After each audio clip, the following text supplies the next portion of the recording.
Baik, Assalamualaikum warahmatullahi wabarakatuh. Perkenalkan, nama saya Andi Fikri Haikal, NPM 2019-03-0026, kelas SK semester 4, kelas malam. Di sini saya akan menjelaskan sedikit tentang materi flag register 8086. Baik, langsung saja. Yang pertama itu adalah, apa itu flag register?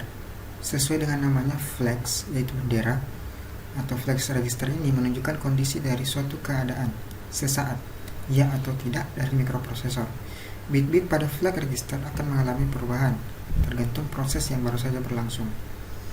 Flag register 8086 memiliki register bendera dengan panjang 16 bit. Nah, dari 16 bit itu ada 9 bendera yang aktif. Dari 9 bendera yang aktif, 6 bendera diantaranya status flag yang diletakkan pada bit 0, 2, 4, 6, 7, dan 11.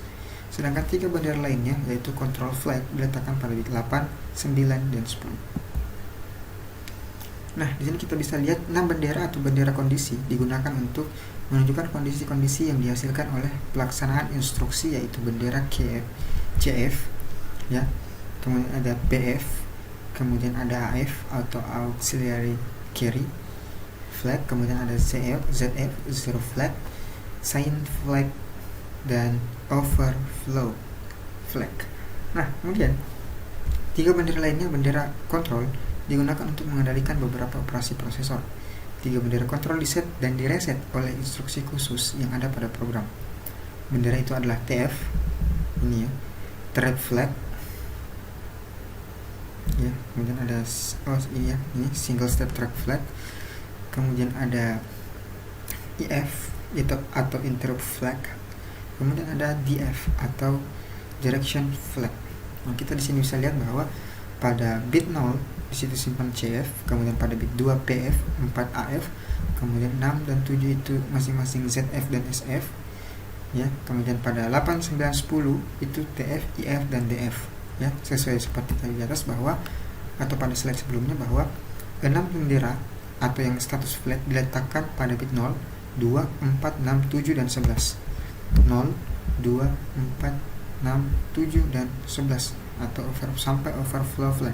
Kemudian pada bit 8, 9, 10 itu ditempatkan, di sini dikatakan bahwa ditempatkan control flag, ya. 3 bendera lainnya yaitu control flag, yaitu TF, trap flag, kemudian ada IF, interrupt flag, dan DF atau direction flag, ya. Kemudian untuk bit sisanya yaitu bit 12, 13, 14, 15 itu ditanda dengan huruf O atau tidak dipakai.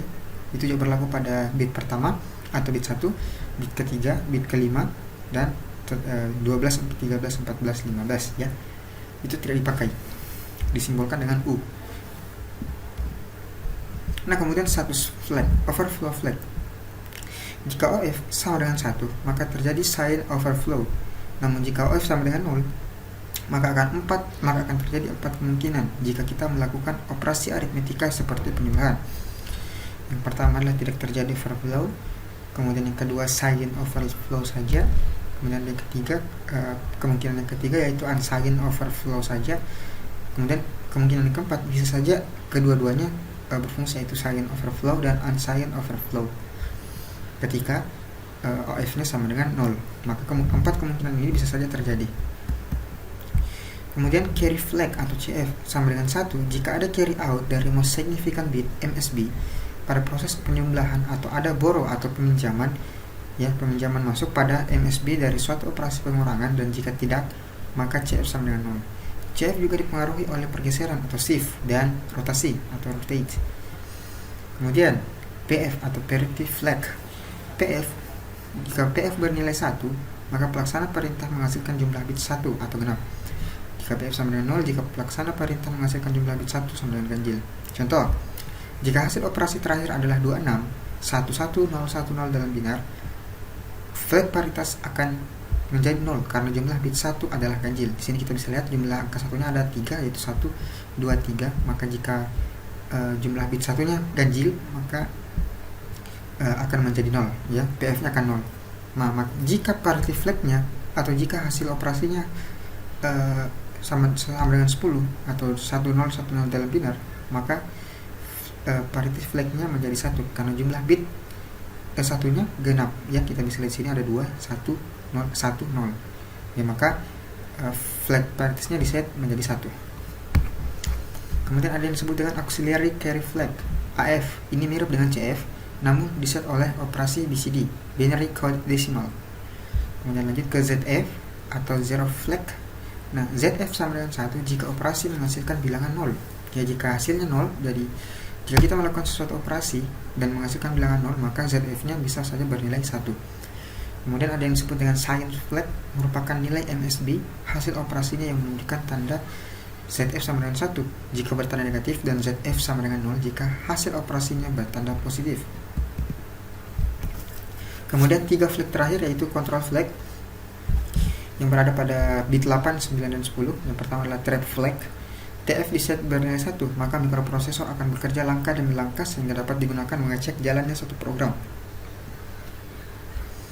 Kemudian ada interrupt flag, digunakan untuk mengatur apakah kerja mikroprosesor dapat diinterupsi atau tidak, sesuai dengan namanya, interrupt. Kemudian direction flag, digunakan untuk menentukan arah operasi string. Nah, jadi itu adalah sedikit penjelasan dari flag register mikroprosesor 8086. Nah, dimana kita menjadi kesimpulan di sini bahwa flag register itu memiliki register bendera dengan panjang 16 bit, ya. Kemudian dari panjang 16 bit ini, ya, 9 bendera yang aktif, ya. Ada 9 bendera yang aktif, sisanya itu atau tidak dipakai. Kemudian dari ke-9 yang aktif ada 6 bendera yang diset ke status flag, ya. Dimana status flag itu diletakkan pada bit 0, 2, 4, 6, 7, dan 11, ya. Sini kita bisa lihat pada 0, 2, 4, 6, 7, dan 11. Sedangkan 3 bendera lainnya itu disebut dengan control flag, diletakkan pada bit 8, 9, 10, yaitu TF, IF, dan DF, ya. Ada carry flag, parity flag, AF atau auxiliary carry flag, ZF, zero flag, science flag, dan overflow flag. Sedangkan 3 lainnya adalah trap flag, IF-nya itu interrupt flag, dan terakhir adalah direction flag yang berada pada bit 8, 9, dan 10. Ya, jadi sedikit penjelasan yang bisa saya sampaikan pada materi flag register mikroprosesor 8086 ini. Lebih dan kurangnya mohon dimaafkan. Setelah itu, assalamualaikum warahmatullahi wabarakatuh.